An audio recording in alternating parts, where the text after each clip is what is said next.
And welcome back to Atlantic Sports this Saturday. Start off with football here this morning. And Atlantic head coach Joe Brummer. Trojans win last night 26 to nothing. Total yards for the Trojans 339. And a lot of that came in the second half. And running back Isaac Henson playing in a backup role with 178 yards and really got that running game going second half, Coach.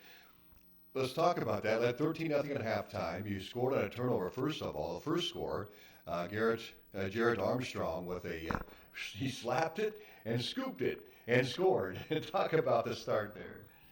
It's kind of one of those games that our offense, not a lot was going right in the first half. We kind of were spinning our wheels, sputtering. Blake Harrell was definitely giving us fits, like we had talked about. He was good. We kind of had some struggles there and shooting ourselves in the foot. We'd have some false start penalties, some holds, I think we had 2 picks and a fumble in the first half that we lost that, we were kind of just stopping ourselves. And then the defense was playing well. I don't think they allowed positive yards in the first half in general. So they were doing really well. Jared actually almost had 2 touchdowns. Should have had 2 touchdowns that he was giving everybody a hard time. We were giving him a hard time back there. Jackson McLaren came around the edge on one. They tried to roll out, and Jackson stripped that one. And then Jarrett Armstrong fell on that and picked it up. And then the next one, Jarrett just did it himself on I think we were inside the 5 there, that it was a strip and scoop and score that it was really needed. Those were those momentum boosts that you have to have. And sometimes your defense has got to find a way and pick up your offense because we couldn't do much. Got it going. Late in that first half, and again, you get another score midway through. Dante able to get through and get a score after a nice drive. Yeah, we were trying to mix and match the best that we could with our running game there to get some stuff going. Just because they were going to force us to run. They were trying to take away the passing game, so you used to kind of do what they allow you to, run. So that way up front, if they were going to let us run the ball off tackle, we ran the ball off tackle. I thought the kids did pretty well with it. We made some adjustments there. Dante had a nice 2-yard run. That's kind of when he dinged up his shoulder there. That met a linebacker in the hole and finished the run, which was great. And then we had our PAT attempt there that we made that one, that Hayden Thompson did a good job doing a PAT field goal for us and kickoff really well last night. That it was impressive to see that, we're growing, we're getting better there. But no, Dante had a really good game there running. In the first half, he went like 30 yards rushing, but really did a great job with our shortened field. Yeah. And Isaac Henson, 20 carries, 178 yards in backup relief. You got to give a lot of credit to the offensive line as well in that second half. What was different? What changed? We were playing kids one way. They were really tired. You could see that they were physically exhausted. We were doing a really good job up front. And D-line wise. D-line a lot better than offensive line wise. That we were being active. We were not having to play kids both ways. They were more fresh. They were less tired. They were staying on the sideline. They were trying to talk to each other more positively about it. That the kids did a really good job of being conscious and aware of what's going on with that they don't have to go both ways. They can go harder. They don't have to leave anything in the tank to worry about the other side of the ball. That they did an amazing job when it comes to being physical, staying active, and really imposing our will up front. You got things started quickly in that second half and scored that 13-yard pass from Caden to Rasmussen. Talk about that play. When we were down the goal line, they were definitely selling out to stop the run. They had a lot of guys in the box, which speaks to Dante, to Isaac, to our offensive line, that they had to commit more guys than they should have to stop the run. They had 9 guys in the box, and they left Colton one-on-one, and we just told him, you got to beat this guy. And I ran a great slant. Caden did a great 3-step drop, and it was 1, 2, 3, find the window, and he hit Colton in stride there for a really good pass, really good ball. So it was a great job that those two were executing stuff that we don't run a ton of. We don't throw a ton out of our pro set, but when we do, they need to make sure that they execute it, and they did a great job. And it was Isaac Henson scoring your final touchdown, a 6-yard run this time with a little over 9 minutes to go in the ball game. extra point by Hayden Good, 26-0, and that's how the score ended. And you kind of got Tristan Hayes in there at a quarterback to play a little bit with the first-team offensive line, and getting your backup guys in there late in the ball game.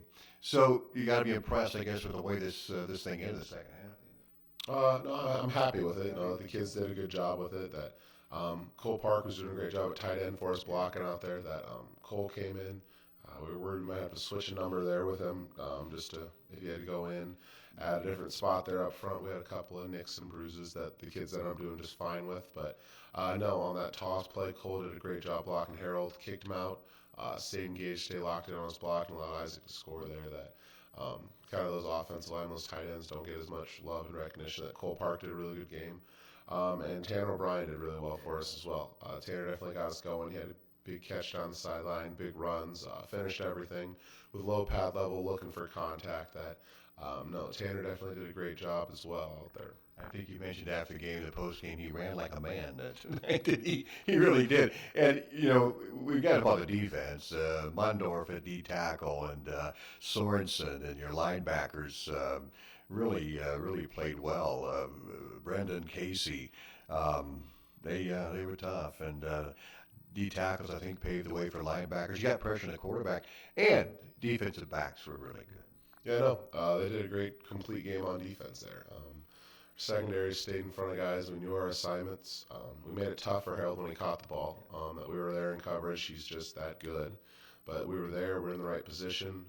The kids just, need to make a play on the ball. But other than that, they did an amazing job in the secondary. There's no broken coverages. There's no one running open down the field.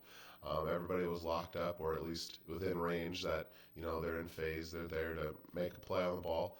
Our linebackers did a great job communicating, stunts, blitzing, making it difficult up front for their offensive line to see where we're going, what we're doing.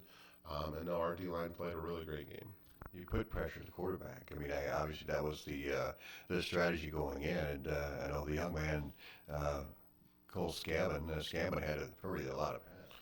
Yeah, no, we did a great job of making sure that we were coming off the edge, finding a spot to blitz, kind of recognizing their schemes, what they want to do, certain sets they only run certain plays. The kids recognized, did a great job, and listened when we were recognizing and doing all that. But no, Colton Becker, Tanner O'Brien, Jackson McLaren all had really good games there at linebacker for us. Easton's kind of the one that we bump out of the box, play in the flats, cover Harold down out there. That he had a really good game as well. That our four linebackers did a phenomenal job in coverage and pass rushing, and really a lot better job tackling tonight. Well, Coach, anything else to add about the Shenandoah game? Special teams.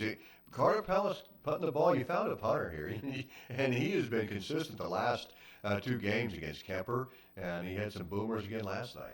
Our special teams has gotten a lot better. Carter's got a little bit more confidence back there. He's worked a lot more stuff. We've had some people come in and help that are more of the punting genre, the special teams type of stuff that they know, which is really great. That the community can come in and do this and help us when we're struggling with some stuff. So Carter's gotten a lot more consistent with it, done a lot better. It was windy last night, so it was a little tough to get some punts down. But he did a great job. Hayden Thompson's doing a lot better on his kickoffs. Again, the wind kind of hung it up there a little bit for us, kind of helped us at times. But no, they're doing a really good job. They're doing what we ask in practice, and they're executing a lot better than that first game. Ballard, you're home now. Next couple of weeks, Ballard coming up on Friday night, Coach, and always a tough opponent. Yeah, they're going to be big. They're going to be physical. They're going to be very athletic. They're a very fast team, not as predictable. That they're going to do a really good job of mixing things up. They're very good in space. Their defense flies around. That it's going to be a really tough game. That we need to make sure that we come and play two full halves, not just one. Otherwise, it might not be so fortunate for us. That'll be the final non-district game. Yep. Then you get into the battle of district play, and that's going to be very interesting in this district. Very competitive from top to bottom, no doubt about it. Coach, thank you. Good to see you this morning. I appreciate you coming in. We'll see you next week. Absolutely. Thanks, Tom. You bet. Fill up Trojan Bowl on Friday night. It's going to be a very good nights, and come on out and watch these Trojans play again. 26-0 win over Shenandoah on Friday night. We'll be back to talk to Michelle Blake, head volleyball coach. Dan Vargason still to come here at Atlantic Sports Saturday.